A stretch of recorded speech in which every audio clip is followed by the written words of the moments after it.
प्रिय पाठकों, पिछली श्रृंखला में हमने देखा कि जिस समय भगवान राम गुरु की आज्ञा से पुष्प चयन के लिए अर्थात फूल तोड़ने के लिए राजा जनक की पुष्प वाटिका में प्रवेश करते हैं, उसी समय माता सीता भी अपनी माँ की आज्ञा से माता गौरी की पूजा करने के लिए पुष्प वाटिका में आती हैं। भगवान राम फूल तोड़ रहे होते हैं और उसी समय माता सीता स्नान ध्यान के बाद से माता गौरी का ध्यान लगाती हैं, उनकी पूजा करती हैं, शीश झुकाती हैं और पूजा करने प्रणाम करने के बाद शीश झुकाने के बाद से जो ही वो अपना सर ऊपर उठाती हैं तो देखती हैं वे कि एक सखी जो है वह विस्मय विमुग्ध है, वह अत्यधिक उल्लसित है, अत्यधिक उमंग में है, इसलिए उसके क्रियाकलाप जो है वह अनियंत्रित हो रहे हैं। उसकी उस स्थिति को देख करके सखी प्रश्न पूछती है कि क्या है, तो वह बतलाती है कि जो राजकुमार, जो अयोध्या के राजकुमार हैं जो गुरु विश्वामित्र के साथ आए हुए हैं, वे अभी इस समय पुष्प वाटिका में फूल तोड़ रहे हैं।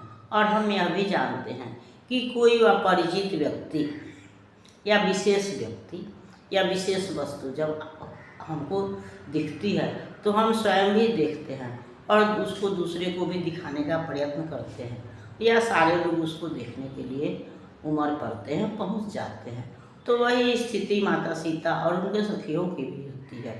वे जान रहे हैं कि भगवान राम और लक्ष्मण जो हैं वह अत्यधिक आकर्षक हैं और पूरा नगर जो है उनके रूप पर गुण पर आकर्षित है।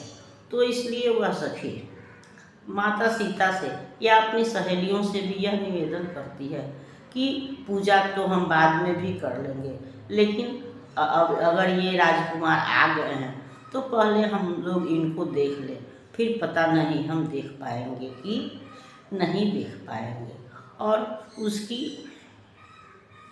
इस विचारधारा का सभी जो सखियां हैं वह समर्थन करती हैं और उसके कथनानुसार वहाँ पहुँचती हैं जहाँ कि भगवान राम जो है वह पुष्प तोड़ रहे होते हैं। और जब माता सीता वहाँ पहुँचती हैं तो उनके कंगन की नुपुर और पायलों की झनकार से वह अमराई, वह पुष्प वाटिका तो गुंजित हो ही जाती है। और आश्चर्यचकित होकर के भगवान राम भी जब सिर अपना चेहरा घुमाते हैं तो माता सीता भी उनके रूप को देख करके आकर्षित हो जाती है। पुष्प चयन मज्जन स्नान, फिर गौरी की पूजा की, मिले मन चाहा वर्ष से श्रेष्ठ सुभग, यह अभिलाष रही मन की। माँ गौरी का ध्यान लगाकर ज्यों ही सबने शीश उठाया, विस्मय विमुग्ध एक सखी को सबने अपने सम्मुख पाया। क्या कारण तेरे विस्मय का, एक साथ सब बोल पड़ी, इंगित कर लता कुंज को रह गई वह चुपचाप खड़ी। तारा जिसने ऋषि पत्नी को, जो सबके मन भाए हैं, पुष्प चयनित राजकुमार वे इस बगिया में आए हैं। दर्शन कर लो पहले उनका, फिर करना एक सब पूजा ध्यान, सबको मन को मोहने वाले हैं दशरथ सुत लक्ष्मण राम। सखियों के संग ज्यों ही सीता पुष्प वाटिका में आई, कंकन किंकनी नुपुर ध्वनि से गूंज उठी अमराई।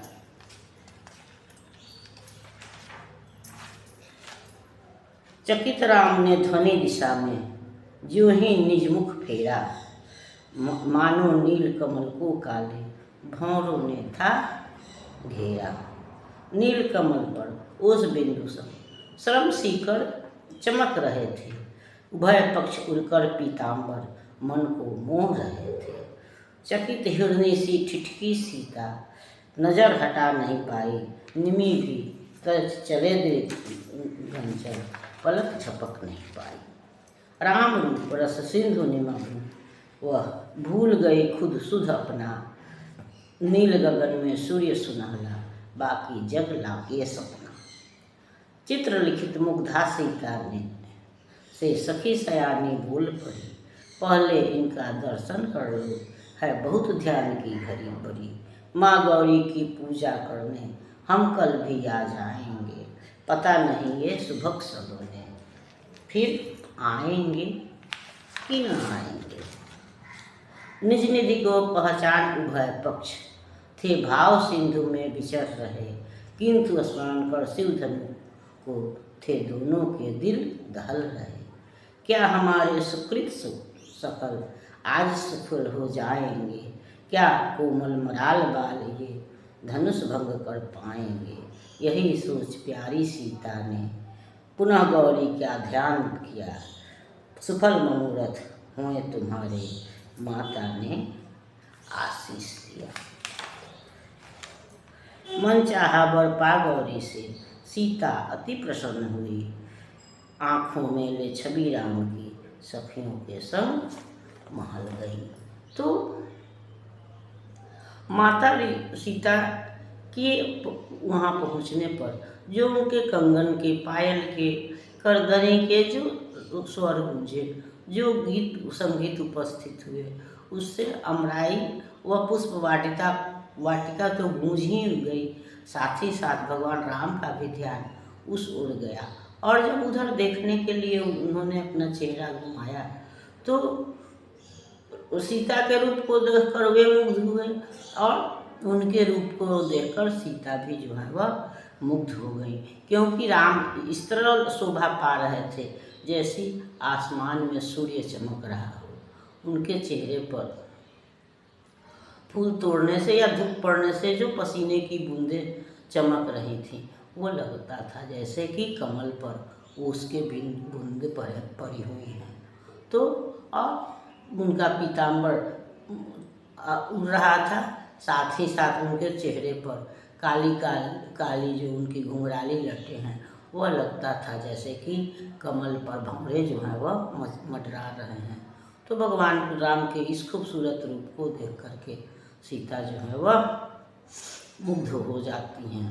और फिर तब उनको दोनों ही एक दूसरे को देखते हैं और दोनों एक दूसरे के तरफ आकर्षित होते हैं। और तब माता सीता सोचती हैं कि पता नहीं भगवान राम कोमल हैं और यह शिव धनु जो है वह भारी है, पता नहीं भगवान राम तोड़ पाएंगे कि नहीं। और मन ही मन माता गौरी से यह प्रार्थना करती हैं कि क्या मेरे जो सब वर्षों के जो पुण्य हैं, मेरे सारे पुण्य हैं, सारे अच्छे कार्य हैं, क्या उनका फल मुझको आज मिल जाएगा। क्या भगवान राम यह धनुष तोड़ पाएंगे। या वह गौरी से प्रार्थना करती हैं कि आप ऐसा वरदान दीजिए, ऐसी कृपा कीजिए कि भगवान राम धनुष को तोड़ सके। ऐसा कहकर वह माता गौरी को प्रणाम करती हैं, उनसे प्रार्थना करती हैं और माता गौरी जो है उनको सफल मनोरथ होने का आशीर्वाद देती हैं, जिससे कि वह खुश होती हैं, उनको संतुष्टि होती है। और फिर पुनः वे अपने राजमहल की तरफ प्रस्थान करती हैं और राम भी अपने गुरु आश्रम की तरफ प्रस्थान करते हैं। फिर इनका मिलन जो है वह या फिर इनका दर्शन हम धनुष यज्ञ में यानी कि स्वयंवर में करते हैं। इस पर हम अगली श्रृंखला में विचार करेंगे। तब तक यह श्रृंखला आपको पसंद आती है तो इसको लाइक कीजिए, सब्सक्राइब कीजिए। मिलते हैं अगली श्रृंखला में, तब तक के लिए धन्यवाद।